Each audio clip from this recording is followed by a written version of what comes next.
Hi everybody, this is Mr. Pinter, and we're going to talk a little bit about how aggression went unchecked in Europe. And before we start there, we want to look at some of the maps beforehand.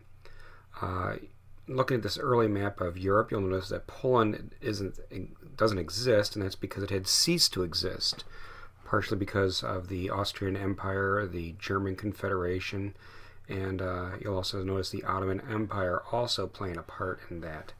And fast forwarding a little bit, you'll notice that as the German Empire starts to assemble early in about 1915, you'll see the Austrian-Hungarian Empire and the Ottoman Empire. Now these are all declining empires, and they're all trying to kind of taking their claim. And if you remember, during this time period, nationalism was very, very profound, meaning that they wanted to be able to control a country of their ethnic origin. So that's going to lead to the war to end all wars, World War I. And then it's after World War I that the map looks somewhat similar to what we know today.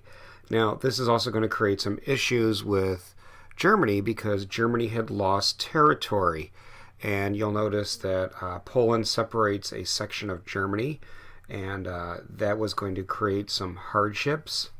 That would mean Germany would lose some areas on the Baltic Sea, and you're going to see a slowly push for Germany to go and regain some of that territory. Now, some of that is going to be when they actually try to go into what becomes known as the Munich crisis. And the Munich crisis is going to be in September of 1938, and what Adolf Hitler tries to do is he takes over parts of Austria and Czechoslovakia. Now, this becomes known as Anschluss, and in it, by taking parts of Austria and Czechoslovakia, it's going to be part of the Sudetenland. And basically what Hitler is saying is that these are Germanic people, and these people need to be controlled and ruled by Germans. Now, the Munich Pact is arguably as at times where we give in to Hitler, and it actually makes him want even more. This is also called appeasement. And with the Munich Pact, it is Neville Chamberlain who is instrumental in doing this. He is the Prime Minister of Great Britain.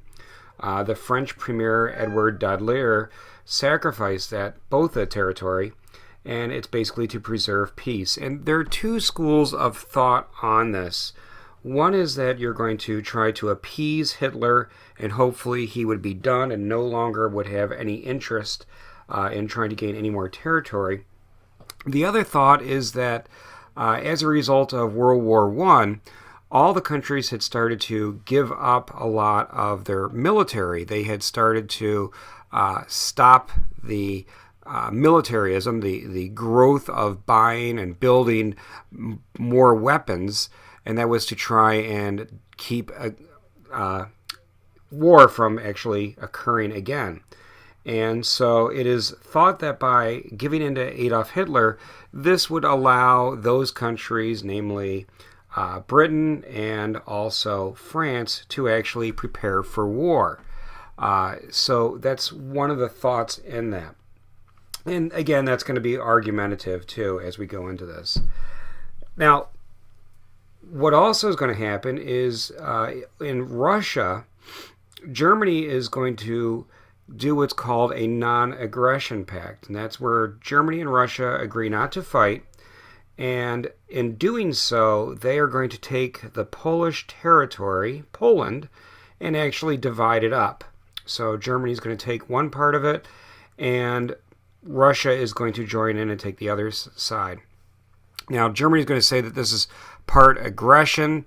They're actually going to use some German soldiers that are going to dress up as Polish soldiers and at a border station supposedly invade and attack Germany. In fact, that's what it's portrayed as, is that Poland attacked first, but it was actually Germany that was giving sort of a reason why to do that.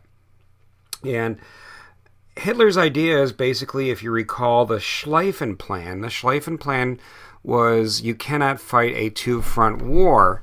And the main idea is that if they can keep Russia at bay, this will give them time to go and attack France, defeat France, and then turn and eventually attack Russia. Don't forget, the other thing too is that a lot of these dictators, countries, feared communism. They didn't like communism, and they also said that they were going to protect their people from communism. So from that standpoint, it's kind of strange if you think about it that here's a country that says we're going to protect our people from communism, and in essence, they make a treaty with them. Again, it was just to delay the war and make time for Germany to actually prepare. And what eventually is then going to happen is Germany is going to eventually invade Poland. It is at this point Neville Chamberlain realizes that you can no longer keep Hitler at bay, and they are going to then have to declare war. Now, what's interesting to note is that Poland is the only country that is actually going to fight, whereas when Germany attacks the other countries, namely Austria, they just march right in and nothing really happens. Poland actually is going to fight back. And Hitler is going to try what becomes known as Blitzkrieg, which is a lightning war. And it's mainly done for economics. You're going to have limited casualties. It's going to be fast. And it's going to use a lot of firepower. And very similar to what we use today. We've kind of adopted this plan. And first you would send in the planes. You would then hit key targets. Strafe soldiers. That's where you fly over top and shoot at them. That makes sure that it creates pandemonium in that area. Tanks, and they're going to be used more effectively in World War II, mainly because of the radio. And then finally you send in the troops. Now all of this is done with the coordination of the radio. This is why it's economics. And it's going to be very, very effective. And Poland fights back. For those of you that know Poland, this is where one of the things that actually rises up as to why, if you've ever heard of where a term stupid Polak, these are typically terminologies that are going to be increased during this time period. No one truly knows why it is believed that the Polish were perceived as stupid, but it is thought to be that during the 1800s, when they actually came into the United States, many of them that were educated because there was not a whole lot of jobs, they took jobs that were beneath them. So this would end up sort of a stereotype image that here are these educated Polish individuals having to work very, very low-class jobs. And it's going to be compounded with World War II because you're going to see that although Poland has a military, it is nothing compared to what Germany has. So you would see at times where the Germans are going to come in with their tanks and their mechanized warfare, and the Polish are going to come out on horseback. Now, some people will view this as laughing, but the Polish basically, because of their stubbornness, said that if they're going to lose their country, that they're going to at least try to stop Germany from getting it. And they said that if they could take one German with them, and if I'm going to die today, that it's a good day if I can take a German with me. So this is going to sort of add on to that. So that's this part. And then what's going to happen is when both sides now declare war, you're going to have France and Great Britain declare war. It becomes sort of a pun on Blitzkrieg, and it becomes known as Sitzkrieg. And that's where they basically wait for the German advance. So until the next segment, we'll stop right here.